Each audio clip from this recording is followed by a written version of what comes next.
Ladies and gentlemen, guess what? It's another Camel Chat. And today, talk about a blessing. I'm actually nervous because, today we're going to Rocky Mountain High in Colorado because we're going to talk to the man. Now, I've nicknamed him the Monet of Duda, but I've also got to take it a bit further. If there was a Mount Rushmore of Duda design, there'd be Nat, there'd be our guy JP, and then there would be this man, Josh Neimark of Fixate Media, because he's just an absolute legend. I admire everything he does. He just took Duda to another level, and everyone else is playing catch up. And it's just an amazing thing. Every side he puts up there, but there's a lot more to him than that. And what we're going to do today is we're going to sit down for just on an hour. We're going to ask him some questions about his life and where he gets his inspiration from and how he inspires others. And hopefully you'll pick some things up from that that'll help you in your business. So, ladies and gentlemen, without further ado, let's bring on Josh. Josh, great to have you here, mate. Well, thank you for having me, and you are far too kind as always, as always. Well, it's easy. Good things happen to good people. Well, I like to think that, yes. And great things can be said about great people, right? But we can also say really bad things about really bad people. So we're pretty blessed today.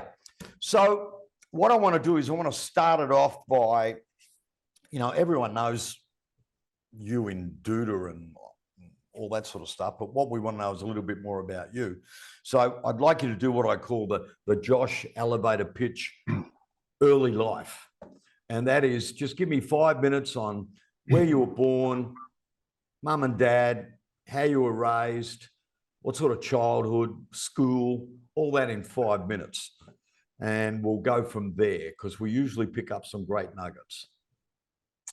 Okay, so we're going all the way back. I was born in Chicago, Illinois, in the early 70s, and I lived there for a bit. We moved to Florida until I was about 5, at which point my parents actually split up and got divorced. I went to live with my mother and started to grow up in kind of the suburbs of Chicago. Both of my parents remarried, and so I grew up in the suburbs of Chicago, actually a town called Wilmette, and my family still lives in the house I grew up in, and I attended the schools there.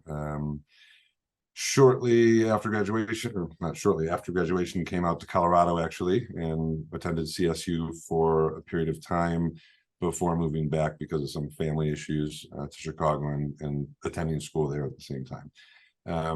Around that period in my life, I got into sales because I wanted to make money and everybody in sales was making money. So I started out in sales, and fast forward, I ended up at a book publishing company called Macmillan Computer Book Publishing. Wow. We had a small client called Amazon back then. This was in like a little one.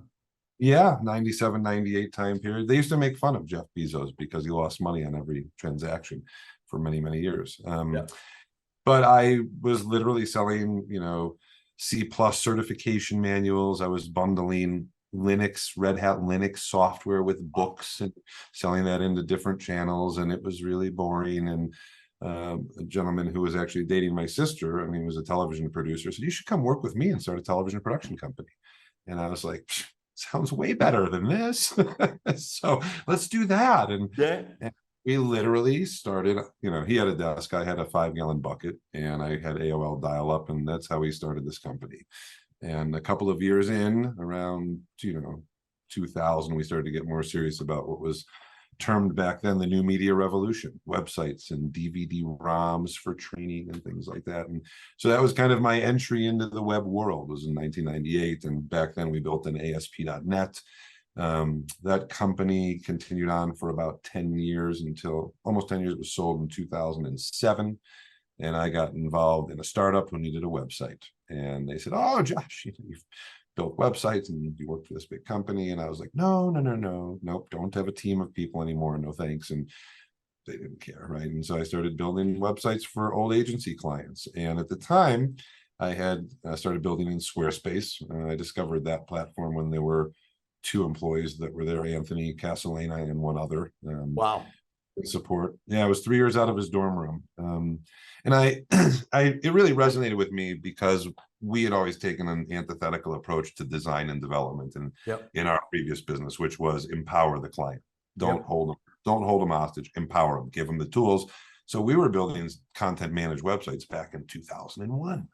They were $100,000 for a site, but we were building sites that the client could manage, Yeah. and so so that's kind of the quick background story.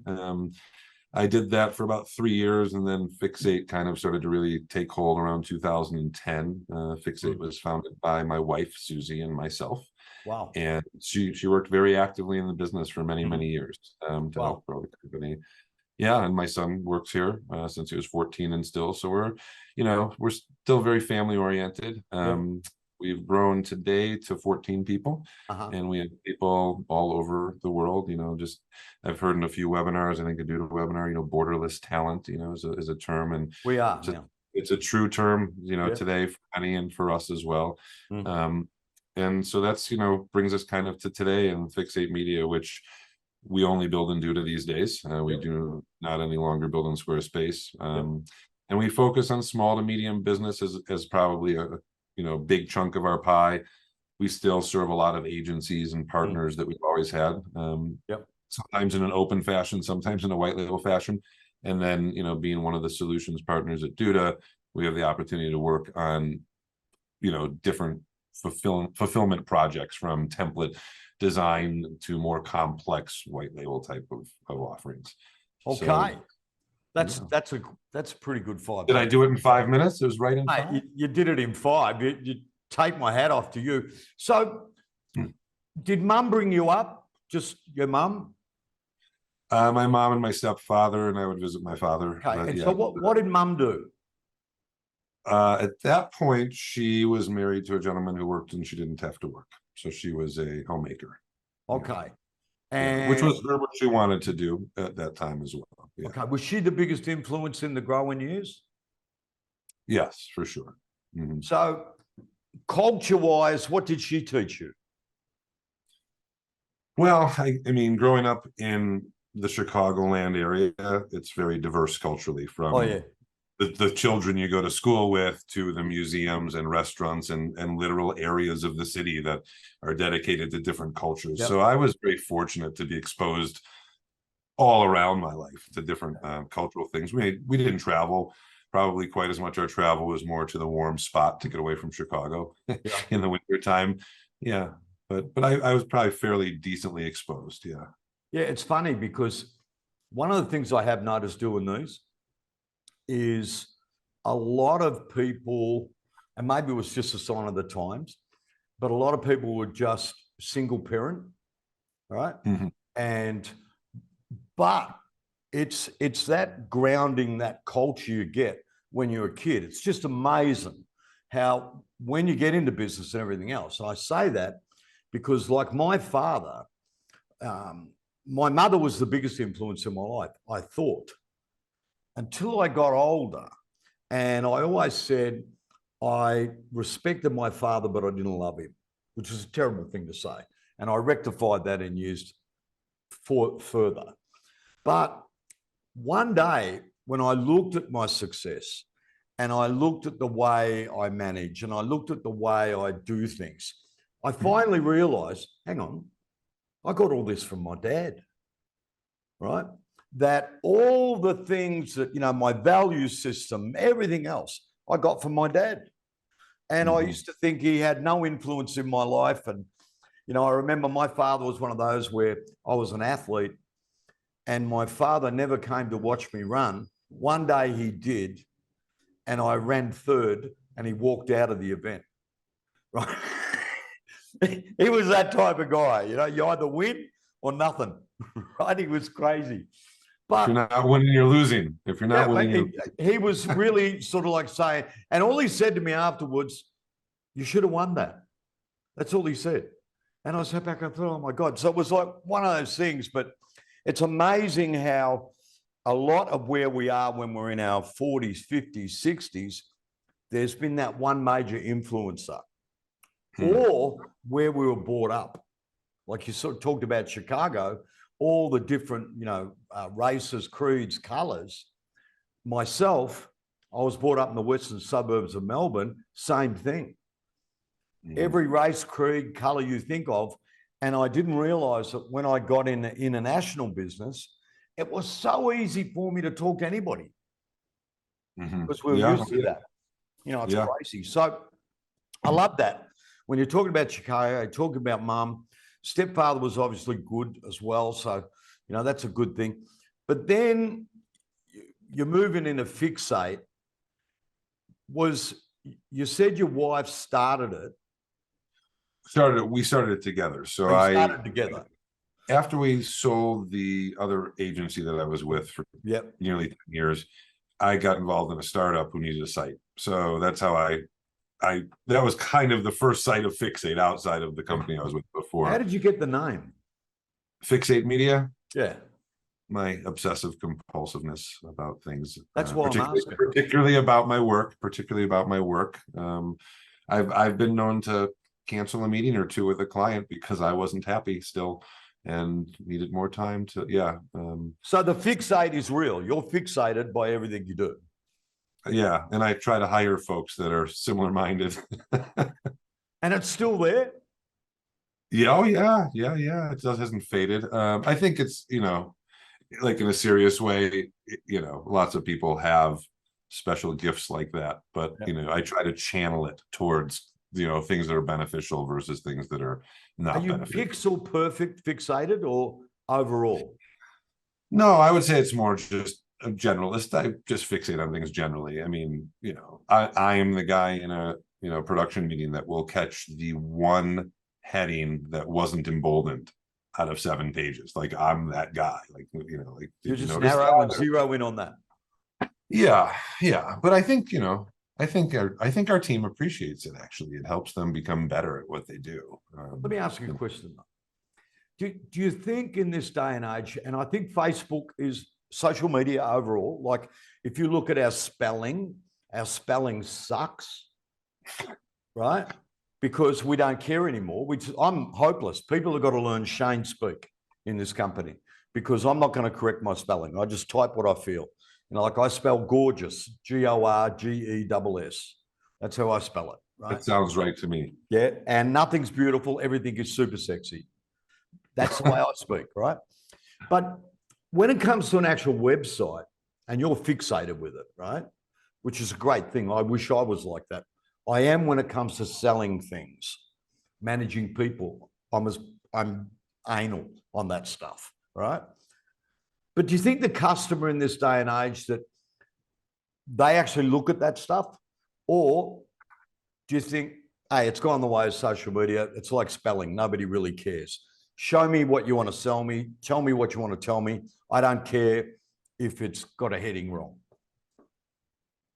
So the question is, do I think our clients care about that? I think a lot of them do, but I'm of the attitude, that it doesn't matter to me if it's them that cares or not. I care, and if you see it, Shane, I want you to say he didn't miss it, versus Josh missed something, So I think it's both, but I do appreciate what you're saying, and I think what I have seen is people's expectations have changed, right? Mm-hmm. And not always that they're higher. They're actually a lot of times lower, and we try to exceed their expectations, of course. But I think that people have either had a bad experience or they're used to this new world of fast, quick, not exactly accurate, but that's okay. But that's okay, like at Fixate, we try not to make that okay. If we can steer the client away from that kind of, And people aren't coming to you because they want a drag and drop website, right? They're not coming to you for that. And they're coming to you because they know you're fixated, right? But what I've noticed that because Doodle, and we love Doodle, both of us do, everyone does, right? And do we use the drag and drop feature? No, we don't, right? We're a design house and our templates and everything else, we consider, I use that word Picasso, that's what we want to do. But I see so many websites that to me are just horrific, right?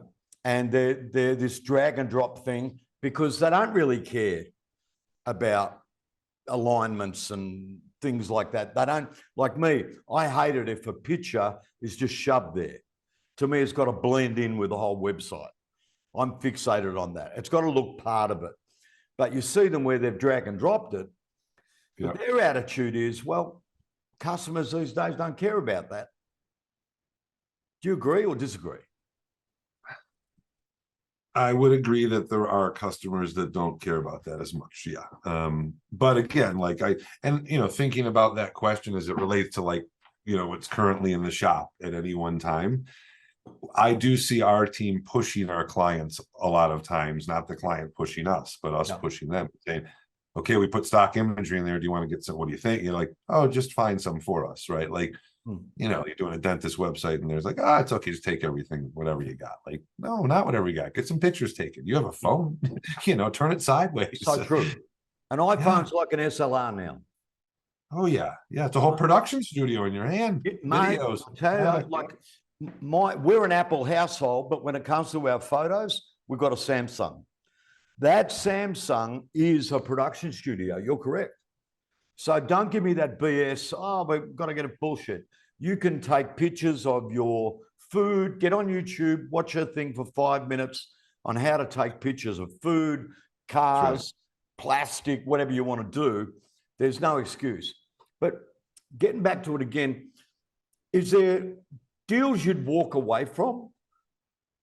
Oh, yes. Oh, yeah. We definitely do. Yeah. Where you say, I think that, what? it's actually very easy. Tina tries, our team tries to align ourselves with clients that are going to give us the potential for what I call the greatest success. Yeah. The greatest success. I can build a website that's very, very pretty, and most people out there would think it's very, very pretty.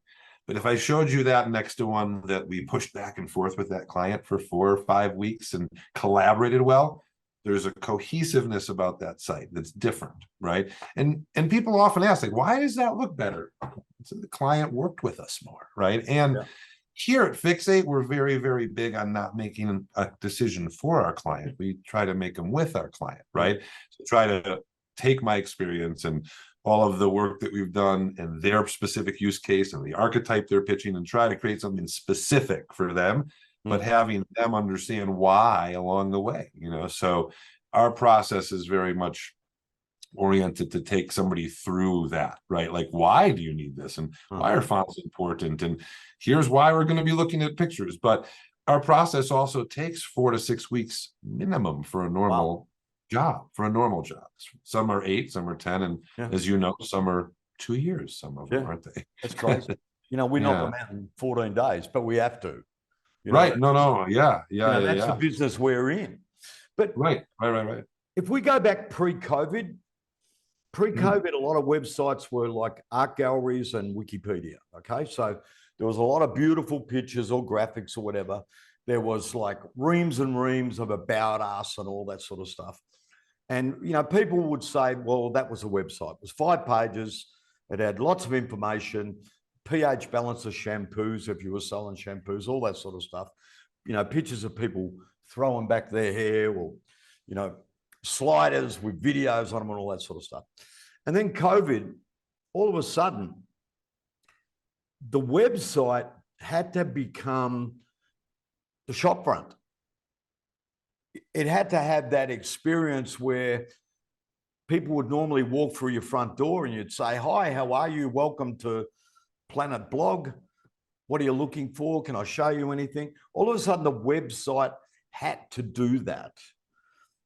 Did you find that was the experience, or did you stick to a tried and true? What did you change? Yeah, I mean, that's an interesting question. I'll give you an example. Calls to action. You and I have talked about calls to action. Our whole careers doing this, right? Yep. COVID hit, everybody's online. all of a sudden you have your clients telling you, I need more calls to action. They've heard this out there. I need more buttons. I need more. So I think that there was probably more of a demand there, but our process didn't change so much as far as the custom work we did, but that was, and I don't know if I've even told you this story in our other chats, but that was one of the big steps we took into Duda was during the pandemic. So when the pandemic hit, we didn't know what was going to happen like everybody. And we came up with an idea similar to Jeff Bezos was going to be lose money on every deal and get lots of deals. And so we had a pandemic business stimulus package that Tina created. And it was a Duda site, 5 pages. You pick one of our templates, so very low touch compared to our very high touch, but they would still get the training. And we onboarded a fair number of those very quickly. And that was really kind of the first time we did volumes of Duda sites, right, at one time. And kind of fell more and more in love with the platform along the way, actually, right? Because I noticed that with you. Was that I fall in love? You had an affair with it, but then I noticed you fell in love with it. Well, yeah, and I can tell you that's a very distinct part of the story of what happened. I mean, the reason we built in Squarespace was our shop. My background is about strategy. It's about design. It's about understanding the persona of a client and how to resonate with them, right? And I didn't ever want to monkey with hosting sites again. I didn't want calls in the middle of the night. So that's why I built it in Squarespace, But I have to look back at the dates. At some point, they decided to take the company public, right? And you know what happened? Service started going down, and down and down, to the point where if we had added one line of CSS to make the site copyright 10 pixels instead, because at the time you were limited to 3 headings and 1 typography, they won't support the client anymore. Oh my God. Terrible, isn't it now? So we're building sites in Duda. We've done custom websites in Duda for some time for agencies, and now Squarespace stops taking care of our clients. Well, now we have a problem, and so we stopped building in Squarespace, and that led to us not even really wanting to support in Squarespace, which led to a recent chat, which I saved the transcript because it was so amazing, where we had a client come back in a panic, and they had put a password on one of their pages on their Squarespace site. And the password would not come off. So what do you want me to do? I can't get it off. You can't get it off, go to help me. It's a dear client of ours. And I go to Squarespace chat, and you know what the response is? Here at Squarespace, we don't like to do things for our customers. We prefer to be teachers to you, he told me. Oh my God. And I screenshotted that and I sent it to Tina, and I said, that's the last time. That was it. That was the last time I'm going to try to help somebody. That's crazy. They said that. And interestingly, I've heard the same thing from our customers. They're like, it's a Squarespace, and they told me to do it. They told me they won't help me. I'm like, really? So they, their business model went from, at one point, having meetings with Tina and I over the years because they wanted to follow what we were doing as far as segmentation and verticals, that they could pitch, to being the kind of place where they went to 800 or 900 or however many support people they have right now, and it's 100% DIY. Go to our references, and to our videos, and that's fine, and that may work for a lot of agencies, but that's not who Fixate grew to be after all those years. My clients count on us. My clients don't want to be disappointed, and you know what? They want to pick up the phone and call me, just like yours want to call you and get help, right? And so Duda offered all of that. So there was this distinct kind of line in the sand, Shane, when I was like, we're now done. This is it. And what's happened since then? We're just migrating all the old clients, and if the client doesn't use their site, they don't have to move. I mean, there's no sense if you have your site up and it works for you, but the clients who are successful, or the clients who are discerning, or the clients who are disappointed, we have better tools now to provide them, and a better experience. Because what also happened was, if you go back to the start of the story, I didn't really ever want to host clients' websites, right? So now, as you start hosting 20, 30, 50, 100. Now you have an issue. People are going to call you every day, and they're going to ask for help, aren't they? And so what's evolved out of that is, one, a help desk that's our entire design team. So you get help from the people who built your website. And I teach on Wednesdays. I teach our clients for free. So we have this kind of small group. It can be 5, 10, 12 of our clients that come every week, and they have questions, or that's how they learn, and I train them. Idea. Well, I'm sorry. What a great idea. Oh, well, it makes me feel like I'm helping the client along all the time with the tools, And you do right? all that on Zoom, Google Meet, but yeah. Google Meet, and you just Mhm. have people can turn up and ask questions. It's a different link each week. Yep. And I do not record it because I want our clients to feel very comfortable showing their face. I want them to feel comfortable. You know, I don't want them to think it's a stupid question they're asking in front of the world. And so it's But not what a recorded. value added service. Yeah, yeah. There And you our go, clients ladies and really gentlemen, learn. thinking about it, listen to what this man just said. If you're thinking, how can I be something different? How can I do something Disney? He just gave you a golden nugget. Okay. If you don't do it, crazy, your fault. Let's get back to call to action. This is a really good question because it's hot on my mind. We did a website this past week for probably our biggest agency, right, which is one in Australia. Lots and lots of websites we built in the last 7 years. Anyway, they are a publishing house, okay? So they really focus on their magazines, their newspapers, all this sort of stuff. But they sell an awful lot of websites. Anyway, this one website come across, which I've got to be honest with you, Josh, was mind-blowing because I was looking for something to post on LinkedIn. I'm getting jealous of you, right? Oh. And I'm sitting back and I saw this website and it was for, what do they call their little helicopter things? Drones. Drones. Now, this website, when I'm looking at it, I was fixated with drones. Every question I had about a drone, it answered. Every application I will want to use a drone for, it was there. If I wanted to see how do you use a drone when it comes to taking pictures of real estate enclaves, there was a video on how to do that. It was perfect, except for one thing. Every time I watched a video, I said, thank you, Jesus, for answering my questions. There was nothing to say, now that we've made you happy, click here and order. Sign up for our emails. One call to action. So this client, luckily we get on very, very well. It's their client because they're an agency. I sent him a message and I said, look, disclaimer, I love you. I love everyone there. I love your client. I love the site. However, it could be a little bit better. Wouldn't it be great if when I watched these videos, it had this come to Jesus moment where I click on it and I go straight to an order page or I go straight to a text, something, because that was the logical to use, Mr. Spock, order of events. It's a booking and buying machine. We're going to show you what you want to see. When it's over, we're going to ask you a question and we're going to lead you down the path to take your credit card. That to me is call to action. How strong are you on that? In our process, Yeah. Very. We generally show more than we're going to end up using. We know that we're going to have to scale back. But I try to emphasize to our team, to our clients, calls to action don't have to be blinking carnival lights and correct buttons with, you know, gradients on them. It doesn't have to be. It can be a small link with an underline, but it needs to be there and that the message is important, you know, to get people to click that, right? But even though I obviously have a design side of me, I'm very linear and I'm all about measurement. So, you know, it doesn't matter how pretty the site is, Monet or Picasso, if they get there and doesn't turn into a transaction, a donation, an email sign up, a share, who cares? I mean, we're not doing this to win awards. We're doing this to make money for our clients, right? Exactly.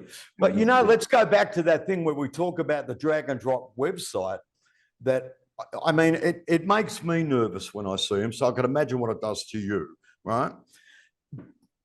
How many of them don't have an understanding of how important that call to action is? You just said, unless you get to the point where you're asking each other out for dinner, it was just a conversation. That's right. That's exactly right. You've just paid big money to have this thing, which is your first web impression, your customer attraction program. And when they get there, they say, well, that was nice, and leave. Thanks for that free drone video. Yeah, I really fell in love with drones, but I'm going to go somewhere else. Do you think could you have an ugly website and great call to action? That converts? Yeah, absolutely. You can have an ugly website convert. For sure. So. But I think that if it's designed well, it's going to convert more, a lot more. Yeah. Yeah. And I was just going to say, I would stress that design isn't just the typography or the color, right? As you know from your shop, it's the experience of that page. Did it get the drone guy or not get the drone guy, right? Yeah. Because in this world of, and I don't want to get into trouble with do to like bag and drag and drop, right? But I think, when people say, oh, we can build you a website in 5 minutes and, you spend $29 a month and blah, blah, blah, blah, blah. I hate that stuff, because I'm still of the great belief that even in this digital, artificial, intelligent world, people like to be entertained. They like to look at things attractive, right? So, yeah, I think you can have an ugly website, but great call to actions. But wouldn't it be much better if you had a prettier website with call to action? With great calls to action, yeah. I've seen the comparison. The pretty one usually does better. Usually, yeah. Because you want to feel good when you're on there. You do, yeah. Well, you want to feel like you're in the right place, I think, for sure, right? So if you're searching the wild web for the right place, you want to feel like you've landed in that place, whether it's the therapist you're looking for, the lawyer, the bank, right? Like you want to feel that you're where you should be. So I think we had another one yesterday I looked at, and we didn't pick the hero images, the client did, right? And the client couldn't understand it when we said to them, can you look at that picture and please tell me, does that explain what you do? Mm-hmm. And they said, but that's important to the process. No, when you get there in that first 2 seconds, do you look at it and go, yep, they sell hamburgers? No. Why? Because you got a picture of a chicken on there. But you're a hamburger shop. Do you provide the advice and everything on even the images? Oh yeah. And that happens one of two ways, right? So clients either come with them, well, 3 ways. They either have them, they don't have them, or they're getting them taken. If it's the latter, that's actually the preferred, because I can talk to the photographer, or sometimes by that point, our prototype design's approved. I can make a Loom video for the designer and say, here's what I'm looking to fill, right? Yeah. Here's formats that I need. But as long as we have the opportunity to source the images, we will prefer to do that if they don't have imagery, and then collaborate with them. I would say historically, maybe 85% we please the client, whether that's free imagery or paid. It could be a combination of those things. And then we might have 10 or 15% of clientele who are pretty discerning that, images are very personal. They want to pick them out themselves, in which case we'll guide them to the resources and, say, download this format and get them to us. But in most cases, yes, we do, because of what you said, right? Because of context, because it makes no sense at all. It's crazy. It's like, why am I here? I want to buy a hamburger and you're showing me a dead chicken. It's crazy. I tell clients, oh, go ahead. Yeah. You're giving me all the good news. I'm happy, because I'm sitting there thinking, that's great. So if you're in a town hall meeting and you had 200, what I call butcher, baker, candlestick makers, which is small to medium business owners sitting in front of you who have not much idea about call to action, not much idea about customer attraction, not much idea about, we've got to take the Google attraction into it as well. And if you had to give them the top 3 mistakes that people make when it comes to a website, apart from getting their pimple-faced nephew to build it, right? what are the top 3 mistakes that people make in their websites if they build them themselves, which is a big mistake? We're gonna limit this just to 3. How much time do we have? I was going to say 5, but I'll give you 3. I don't know if these would be the top 3, but I can definitely throw out some of the real common ones. Give me the common ones.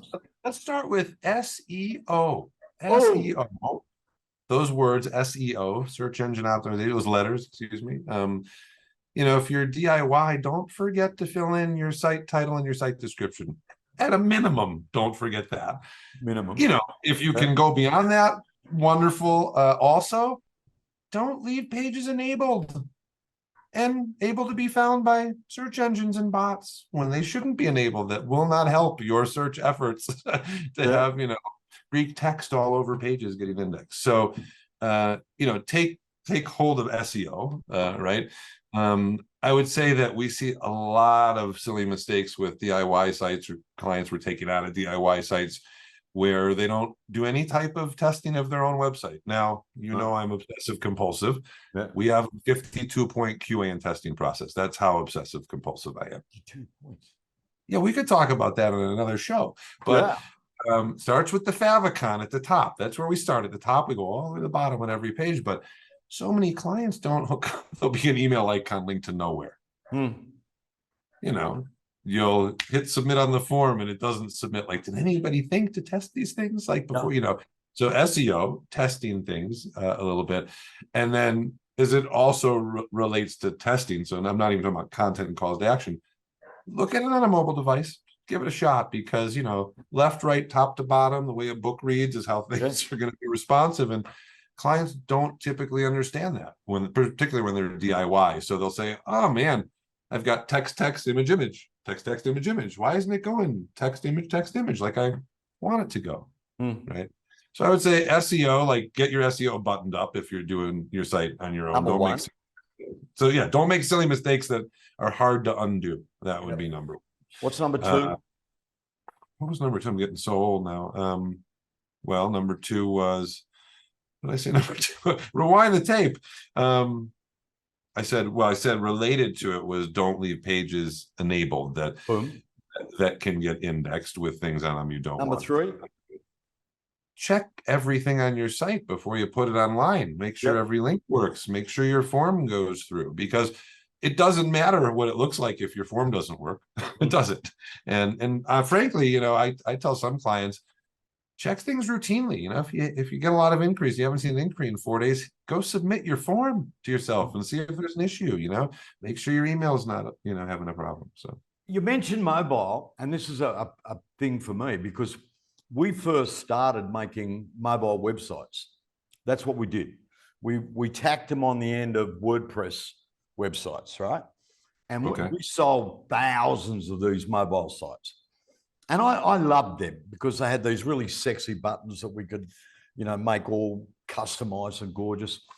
But what I found was that as time went on, that it was the reason I first fell in love with Duda, was you had mobile, tablet, and desktop view, and you could customize each one. And then what come into thing was optimized websites, right? And which seems to be the go. But I've always thought, if mobile viewing of a website is in the high 60s percentage-wise, why is it that we still design a website on a 48-inch Mac screen? So I can tell you some interesting things about that. When I started, there were no mobile devices like there are now, right? But I think that it's a different use case for every client that we deal with. Fixate media routinely is around 84% desktop to mobile. Okay. Why? Go figure. Well, small businesses, medium businesses, they're in their offices, aren't they? When they're trying to figure out, that makes a lot of sense, And then you've got a blog that's very popular with, 25 to 50-year-olds. Well, that's probably getting a lot more mobile, right? So I don't know that I would say that we want to throw away desktop, for sure. But I will say that many clients, and it's growing more and more over the years, are having more mobile usage for sure. Yeah. But it's not gone, I don't think, for a while anyways. Yeah. Do you think we need to look at a specific mobile design, or do you think responsive is cool? Mm. My personal opinion on that is mobile design should be different. Yeah. That is my personal opinion. But most out there are still just building responsively because it's change one thing, not change two things, right? Whenever you change. So I think it depends. I here at Fixate, for our clients' ease, we try to develop everything responsibly and design that way so they don't have to worry about that. But we have a fair number of use cases where on one page, Shane, there'll be something, tabs. Yeah. 8 tabs across is awesome on desktop. Who on mobile knows to move it like this to see more? It ain't good on mobile. Nobody, right? So, I don't look at that as a good solution for the client, and I'll do something differently. But I think that, when I have a client come to the shop and that they're 60, 70, 80% mobile, they tell you that you have the data in front of you. That's where you begin. That's who is buying from them. That's who you'll do that. And you can, we're blessed with that we can do that. Right. Yeah. So you will create desktop, tablet, pretty much the same, right? Yep. But then you'll create a mobile specific design for certain elements or pages. Yes. Yes. Right. So it goes to you in your qualification of the client. You're saying, listen, I understand Google says 70% of people use mobile devices to go shopping and walking and peeing, right? Let's look at your business. And I like what you said, that 80% of your clients, people are looking at their websites on a desktop. And for Fixate site, I mean, I know that because for my business, right? Yeah, and you're doing that as part of your qualification process. But I don't think a lot of them actually ask that question. Okay, Google says this, but tell me, what do your customers do? Because the whole goal of the exercise is to improve their business. We should ask that question. Indeed, absolutely. And I mean, I will, in almost every kickoff call or project kickoff, I will ask them for both technical and fundamental analysis. Because guess what? The little old lady who says, I loved your website. It was easy for me to use, and that's why I'm buying from you. I like that. That's not something you get that out of Google. You can't get that in Google Analytics, can you? No. Right? SEMrush isn't going to give you the data like that, but that's real feedback. And it's really important because people know their business. We did a floral website recently, and I said, and it's gorgeous. And I said to the client, Rachel, you might want to take a little of that text off, like half of the text in these 2 blocks. She says, those are my words. My words are important. I said, fair enough. Fair enough. And I read it, and they're very, very meaningful the way it's written. And she understands her clientele better than I will ever understand her clientele. Right. And so that's what I mean when I say collaborate and make decisions with clients, that's a good example of that. But I like the way you put it. In the kickoff, you're doing a technical and fundamental. I don't hear that second word a lot. I hear the technical word a lot, but I don't hear the fundamentals. And when you work it out, what's the thing there for? It's there to book, buy, do business, as you said. But really, how many people forget to say, tell me about your customers? They forget that question. Yeah, well, when I started, back in the day where there were focus groups with real humans in rooms asking them, about design. So while we don't have the budgets these days to do that kind of work, in what we build, we have a mini process where I try to elicit that information because to me, it's important. I mean, typography means different things to different people. Colors, even though that's changed in the world since I started in this business, right? But color theory, right, and the different types of colors resonate with different types of people for different reasons. The more of that you can get out of your client, that's where you end up in that most successful place, right? Where you've got that cohesive feel, you've got those calls to action, it's pretty. But I also don't want to forget, at the end of all of the pretty high-performing awesomeness, I have to be able to build it in a way the client can manage it. That's my expectation. If they don't want to, they want to pay us. That's okay, but I'm going to build it in a way they can manage it. So when you asked me about mobile before and desktop, Yeah. if I have a client who's struggling with the text block, we probably aren't doing different mobile versions for that client. Yeah. Right. If you've got a client who's like slinging Excel into Airtables, now I'm building dynamic pages, right? Yeah. With all sorts of cool functionality. I love So that's part of the evaluation up front also is, we have to understand not only what you want, Yeah. how you're going to use it. Because if I build you something you can't use, fail, right? Yeah. Another fail. I love it. I love your questions.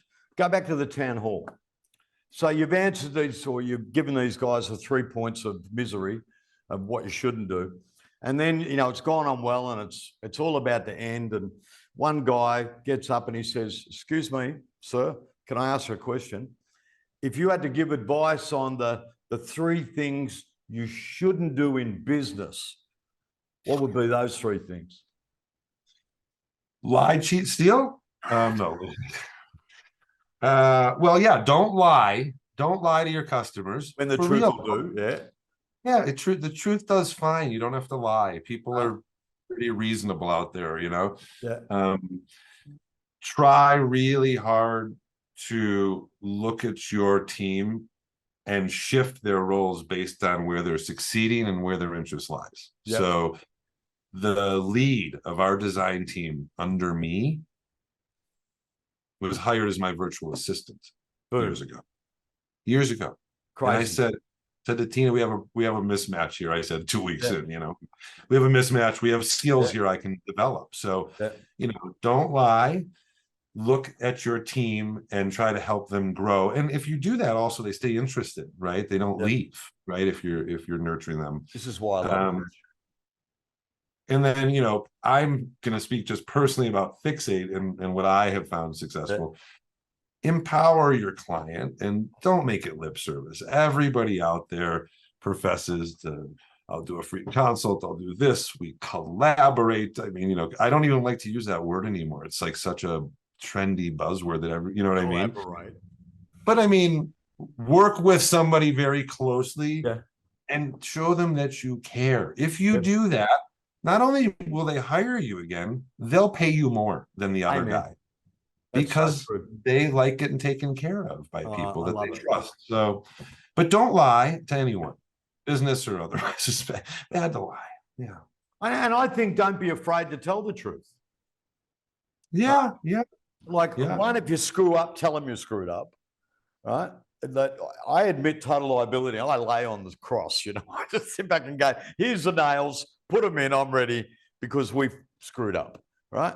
I got taught that. Why tell a lie when the truth will do? And it works. I love that.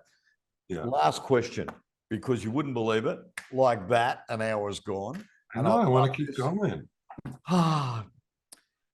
Okay. I don't know if you got a tattoo, Josh. Tattoo? Have you got a tattoo? I've got them from my shoulder to my wrist, actually. Oh, you're my man. We're brothers from another mother. Look at that. All right. Yeah. I love him.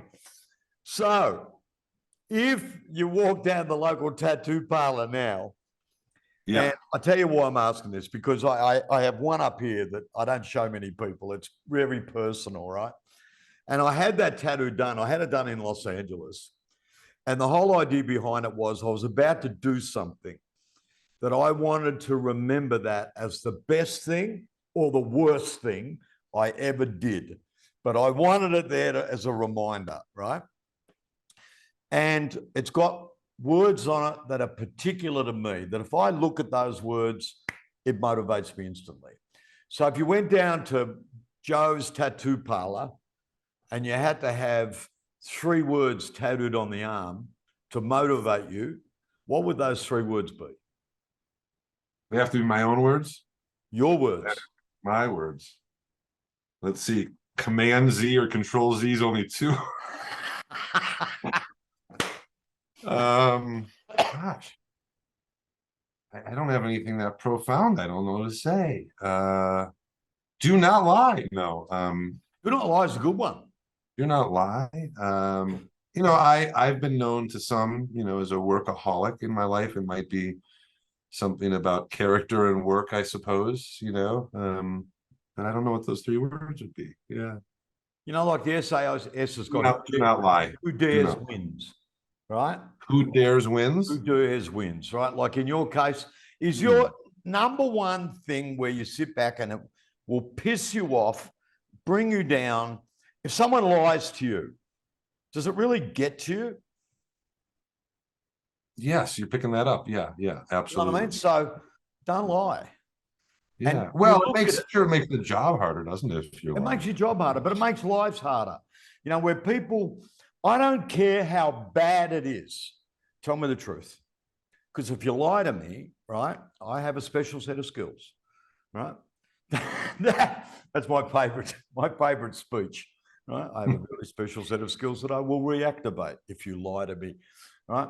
And my team will tell you, none of them is afraid to tell me the truth, no matter how bad it is. I had one, the digital marketing team, they lost $5,000 on a deal, right?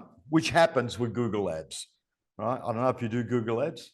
We do not. No, I drive in this very specific lane that I like. And I tell you, it's a dangerous occupation if you do it wrong. Anyway, we did one. We lost $5,000. The beautiful thing about it was, yeah, they were pissed that they did it. But what I loved, they could come to me without fear, not having to lie and say, boss, we made a big mistake and we cost $5,000. And they did it within 10 minutes of knowing, rather than days down the road where the client gives you, that surprise phone call. Hi, Shane, how you going? Now let's get to the point. You cost us money, phone call. I love it that in this company, you don't have to lie. You can always tell the truth. So I think in Josh's case, if he had to have the tattoo, it'd be, don't lie to me. Josh, this has been fantastic. I reckon we should do a part 2. Yeah, I would love it. Thank you for having me. I appreciate it. And I really appreciate it. I got a lot out of that, Clarissa. I enjoyed it, mate. And you're still the Monet to me. And I like the Mount Rushmore. I think you're still too kind. An hour later, still too kind. Love you, brother. Take care. Have a wonderful rest of the day. How do we find FX Media? Fix8. FIX, the numeral 8, media.com. Yep. And your email if people want to talk to you? JOSH, Josh at fix8media.com. Awesome, bro. Have a great night. Thank you. Take care. Hey everybody, it's Shane from TheCamel.co and I'm here with Jeffrey, and I just want to put a quick word out. Do you know that this video is one of hundreds of videos that are available on the Camel channel? And what are the videos? There's videos on how to sell, there's videos on how to market, there's videos on how to make something. We do a great curry. You name it, we got videos about it, and we've also got a lot of videos about the special offers that the Camel has. So it's not just this thing that you're seeing now, it's a lot of information, a lot of services. You want to know more? Just click on the subscribe button. That way you don't have to search, it automatically comes to your inbox. You do that, have a great day. From me, Jeffrey, talk to you soon. See ya.